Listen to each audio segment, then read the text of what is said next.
Assalamualaikum warahmatullahi wabarakatuh. Kami dari kelompok 8 yang beranggotakan Dika Nurita NPM 20101040006, Zainur Rifai NPM 20101040026, Dwi Nur Rahmawati NPM 20101040040 akan mempresentasikan tentang laporan keuangan konsolidasian dan investasi jangka pendek dan jangka panjang. Yang pertama, laporan keuangan konsolidasian. A. Laporan posisi keuangan konsolidasian. Perusahaan induk menyiapkan laporan posisi keuangan konsolidasian dari laporan masing-masing perusahaan anaknya. Semua transaksi dalam laporan posisi keuangan individual dimasukkan dalam laporan konsolidasian, kecuali jumlah yang berkaitan dengan transaksi antar perusahaan anak. Transaksi antara perusahaan terafiliasi disebut transaksi antar perusahaan. Proses untuk tidak memasukkan transaksi-transaksi antar perusahaan tersebut dalam penyusunan laporan konsolidasian disebut eliminasi antar perusahaan. Penghapusan ini diperlukan untuk menghindari lebih saji aset, liabilitas, dan ekuitas dalam laporan posisi keuangan konsolidasian. Sebagai ilustrasi, asumsikan bahwa pada tanggal 1 Januari 2014, Powers Construction Company membayarkan sebesar 150.000 euro secara tunai untuk mengakuisisi saham biasa Serto Brin Company. Powers Company mencatat investasi dengan metode biaya. Ilustrasi tersebut menyajikan laporan terpisah dari laporan posisi keuangan kedua perusahaan tersebut setelah akuisisi, serta data gabungan dan data konsolidasian. Saldo dalam kolom data konsolidasian adalah jumlah yang harus disajikan dalam laporan posisi keuangan konsolidasian. Perhitungan ganda telah dieliminasi yang ditunjukkan dengan saldo 0 dalam item investasi di Serto Company dan hanya melaporkan modal saham dan saldo laba perusahaan Powers sebagai ekuitas. Selanjutnya yaitu penggunaan neraca lajur. Biaya perolehan sama dengan nilai buku. Penyusulan laporan posisi keuangan konsolidasian biasanya dibantu dengan menggunakan neraca lajur atau worksheet. Neraca lajur untuk laporan posisi keuangan konsolidasian berisi kolom untuk 1. Laporan posisi keuangan untuk entitas hukum yang terpisah, 2. Eliminasi antar perusahaan, dan 3. Data konsolidasian. Penting untuk diketahui bahwa perusahaan membuat eliminasi antar perusahaan hanya pada neraca lajur untuk menyajikan data konsolidasian yang benar. Tak satu pun dari perusahaan anak membuat ayat jurnal atau memposting aktivitas eliminasi tersebut. Oleh karena itu, aktivitas eliminasi tidak mempengaruhi akun buku besar, akun investasi Powers Company, serta akun modal saham dan saldo laba Serto Company dilaporkan sebagai entitas terpisah dalam menyusun laporan keuangannya sendiri. Gambar di bawah ini merupakan neraca lajur, biaya perolehan sama dengan nilai buku. Kemudian, penggunaan neraca lajur, biaya perolehan melebihi nilai buku. Biaya perolehan saham biasa atau perusahaan lain mungkin nilainya di atas atau di bawah nilai bukunya. Manajemen perusahaan induk dapat membayar lebih dari nilai buku untuk saham. Mengapa demikian? Karena perusahaan induk percaya bahwa nilai wajar aset yang dapat diidentifikasi seperti tanah, bangunan, dan peralatan terkadang lebih tinggi dari nilai buku yang tercatat. Atau, perusahaan induk mungkin percaya bahwa prospek pendapatan perusahaan anak di masa depan mengandung nilai sebuah goodwill. Sebagai ilustrasi, asumsikan bahwa Powers Company membayarkan 165.000 euro secara tunai untuk mengakuisisi 100% saham biasa Serto. Kelebihan biaya di atas nilai buku adalah 15.000 euro. Powers mengakui jumlah ini secara terpisah ketika mengeliminasi akun investasi induk perusahaan. Isi dalam laporan posisi keuangan konsolidasian. Untuk menggambarkan laporan posisi keuangan konsolidasian, kami akan menggunakan neraca lajur seperti pada gambar di bawah ini. Neraca lajur tersebut menggambarkan kelebihan biaya perolehan atas nilai buku sebesar 15.000 euro. Powers awalnya mengalokasikan jumlah itu ke aset tertentu. Jika nilai wajar pada tanggal akuisisi melebihi nilai bukunya, sisanya dimasukkan ke dalam goodwill. Bagi Sherto Company, asumsikan bahwa nilai wajar aset tersebut adalah 155.000 euro. Dengan demikian, Powers mengalokasikan 10.000 euro dari kelebihan biaya atas nilai buku ke aset tetap dan sisanya sebesar 5.000 euro untuk goodwill. Gambar di bawah ini menunjukkan laporan posisi keuangan konsolidasian perusahaan Powers yang disederhanakan. Selanjutnya yaitu laporan laba rugi konsolidasian. Perusahaan anak juga menyiapkan laporan laba rugi konsolidasian. Laporan ini menyajikan hasil operasi perusahaan anak seolah-olah merupakan satu unit ekonomi dengan perusahaan induk. Hal ini berarti bahwa laporan tersebut hanya akan menyajikan data transaksi pendapatan dan beban antara entitas yang dikonsolidasikan dan perusahaan dan individu lain yang berada di kelompok afiliasi. Akibatnya, semua transaksi pendapatan dan beban antar perusahaan harus dieliminasi. Transaksi antar perusahaan, seperti penjualan antara perusahaan anak dan bunga pinjaman yang dibebankan oleh satu perusahaan anak ke perusahaan anak lainnya harus dieliminasi. Neraca lajur membantu penyusunan laporan laba rugi konsolidasian dengan cara yang sama seperti neraca lajur laporan posisi keuangan konsolidasian di atas. Untuk yang selanjutnya adalah investasi jangka pendek. Investasi jangka pendek adalah investasi yang dapat segera dicairkan atau didanai dari kelebihan dana yang bersifat sementara yang dimiliki oleh suatu perusahaan yang dimaksudkan untuk dimiliki selama 12 bulan atau satu periode akuntansi atau kurang dari itu. Kelebihan uang kas dalam suatu perusahaan tidak akan menimbulkan pendapatan. Oleh karena itu, kelebihan kas baiknya diinvestasikan selama masa tidak terpakainya kas tersebut. Karena jangka waktu tidak dipakainya kas itu relatif pendek, maka investasinya juga dilakukan dalam jangka pendek.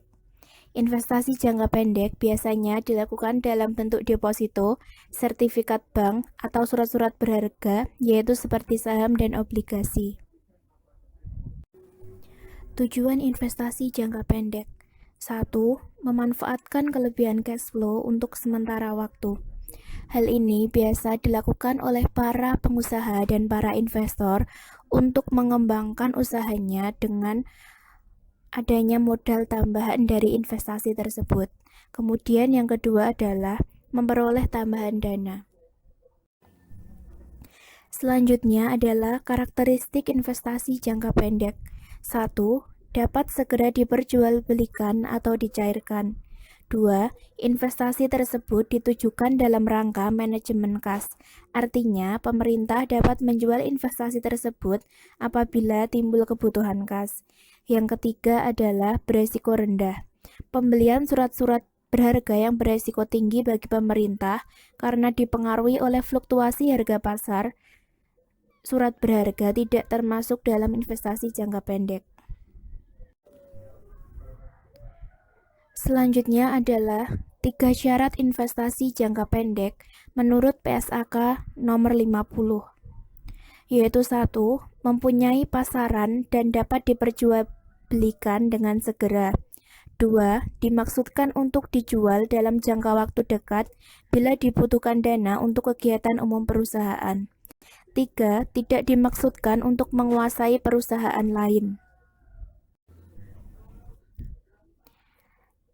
Selanjutnya adalah jenis investasi yang tidak termasuk dalam kelompok investasi jangka pendek, yaitu 1. Surat berharga yang dibeli pemerintah dalam rangka mengendalikan suatu badan usaha. Misalnya, pembelian surat berharga untuk menambah kepemilikan modal saham pada suatu badan usaha. Kemudian yang kedua adalah surat berharga yang dibeli pemerintah untuk tujuan menjaga hubungan kelembagaan yang baik dengan pihak lain. Misalnya, pembelian surat berharga yang dikeluarkan oleh suatu lembaga, baik dalam negeri maupun luar negeri, untuk menunjukkan partisipasi pemerintah. Kemudian yang ketiga adalah surat berharga yang dimaksudkan untuk dicairkan dalam memenuhi kebutuhan kas jangka pendek. Ketentuan-ketentuan dalam perhitungan bunga. 1. Umur bulan ditetapkan 30 hari. Apabila obligasi ditransaksikan pada tanggal 31, maka dianggap ditransaksikan pada tanggal 1 bulan berikutnya. 1 tahun ditetapkan 360 hari. 2. Banyaknya hari bunga berjalan dihitung mulai tanggal kupon bunga terakhir dibayarkan sampai dengan tanggal transaksi jual beli obligasi. Kemudian, besarnya bunga obligasi dihitung berdasarkan persen tertentu dari nilai nominalnya. Jenis-jenis investasi jangka pendek. 1. Tabungan bank. Keuntungan dari investasi ini adalah pengambilan uangnya bisa dilakukan kapan saja dan di mana saja dengan mesin ATM. Namun harus diingat dalam investasi ini, persentase bunga yang dihasilkan sangatlah kecil. Keuntungan lainnya dengan menabung di bank sebagai bentuk investasi adalah tidak dituntut atau diwajibkan untuk menyetorkan sejumlah dana yang tetap pada setiap waktunya. Jadi, setelah membuat buku tabungan, bebas mengisi saldo rekening kapanpun yang diinginkan dengan nominal berapapun yang ingin kita tabung. Yang kedua, deposito. Jika menginginkan persentase bunga dan imbal hasil yang lebih tinggi, bisa mencoba berinvestasi dengan produk deposito. Namun, ada kekurangan investasi deposito ini, yaitu jadi tidak leluasa untuk mengambil uang yang diinvestasikan karena investasi ini memiliki jangka waktu yang telah ditentukan untuk pengembalian dana beserta imbal hasilnya. Untuk membuka investasi ini, prosedurnya tidak jauh beda dengan membuka tabungan di bank. Tapi setoran awal yang diperlukan dana cukup besar, yaitu sebesar 5 juta rupiah.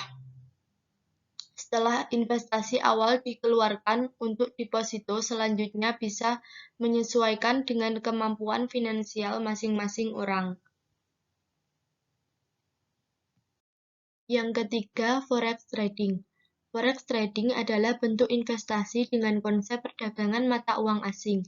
Jenis investasi ini dikenal memiliki risiko paling besar dari jenis investasi lainnya. Namun, meskipun berisiko besar, beberapa orang tetap saja tertarik menjalankannya. Hal ini dikarenakan mereka memegang prinsip bahwa semakin berisiko tinggi sebuah investasi, maka nilai returnnya atau imbal hasilnya pun juga biasanya cukup tinggi. Anda bisa menggunakan forex trading ini sebagai investasi jangka pendek dengan melakukan pembelian mata uang yang sedang mengalami depresiasi dan kemudian menjual kembali saat mata uang tersebut mengalami kenaikan harga. Jenis investasi jangka pendek lainnya adalah reksadana. Reksadana merupakan metode investasi dengan mengumpulkan dana dari investor yang nantinya akan dikelola oleh manajer investasi. Dana tersebut selanjutnya akan ditanamkan pada sejumlah efek oleh manajer investasi. Reksadana kini juga banyak dipilih orang untuk investasi jangka pendek, karena investasi ini terbilang mudah dalam hal registrasi, top up dananya, dan tidak dikenakan pajak. Akan tetapi, tidak semua reksadana bisa dipilih untuk dikelola dalam jangka pendek, lantaran beberapa jenis reksadana mempunyai resiko yang cukup tinggi. Sebut saja seperti reksadana saham dan reksadana campuran. Adapun jenis reksadana yang cocok untuk investasi jangka pendek dan minim resiko adalah reksadana pasar uang dan reksadana pendapatan tetap. Reksadana pasar uang menawarkan keuntungan sebesar 7% selama setahun, sedangkan reksadana pendapatan tetap menawarkan keuntungan sekitar 9-10% dalam setahun.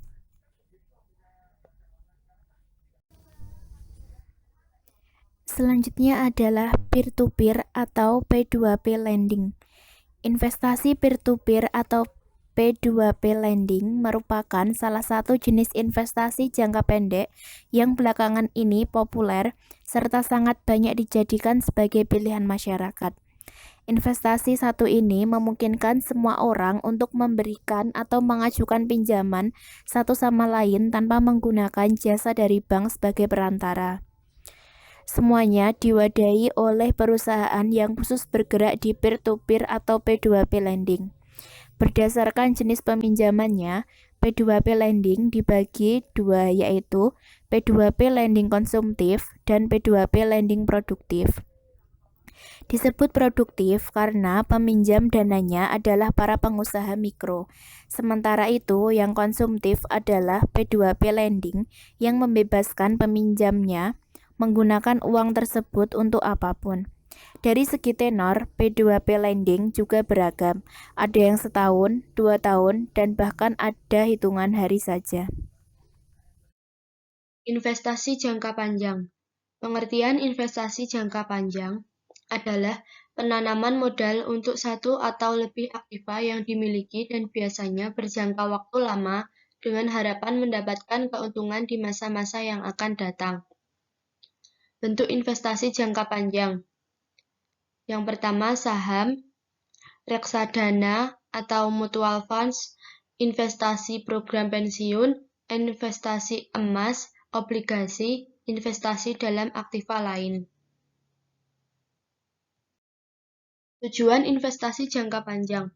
Yang pertama, untuk memperoleh pendapatan yang tetap dalam setiap periode, antara lain seperti bunga, royalti, dividen atau uang sewa, dan lain-lainnya. Yang kedua, untuk membentuk suatu dana khusus, misalnya dana untuk kepentingan ekspansi, kepentingan sosial. Yang ketiga, untuk mengontrol atau mengendalikan perusahaan lain melalui kepemilikan sebagian ekuitas perusahaan tersebut. Yang keempat, untuk menjamin tersedianya bahan baku dan mendapatkan pasar untuk produk yang dihasilkan. Yang kelima, untuk mengurangi persaingan di antara perusahaan-perusahaan yang sejenis. Metode akuntansi dilihat dari presentasi kepemilikan. Yang pertama, metode cost atau metode biaya. Akuntansi untuk investasi jangka panjang, di mana investor memegang kurang dari 20% saham yang beredar dari investasi, akan mengikuti prosedur yang sama dengan metode investasi jangka pendek. Yang kedua, metode equity atau metode ekuitas. Investor yang memiliki 20-50% saham investasi dapat mempengaruhi cara investasi tersebut dalam melakukan usahanya. Investor yang demikian kemungkinan besar dapat mempengaruhi keputusan investasi dalam hal kebijakan dividen, penentuan lini produk, sumber pemasok, dan masalah penting lainnya.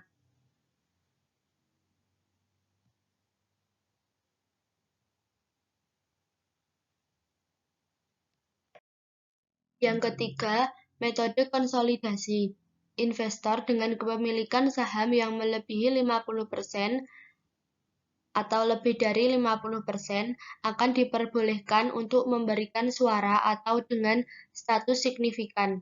Investor jenis ini masuk dalam kategori sangat penting, sebab dengan kepemilikan saham yang besar ini, maka suara yang diberikan akan diutamakan oleh perusahaan dalam hal kemajuan operasional perusahaan.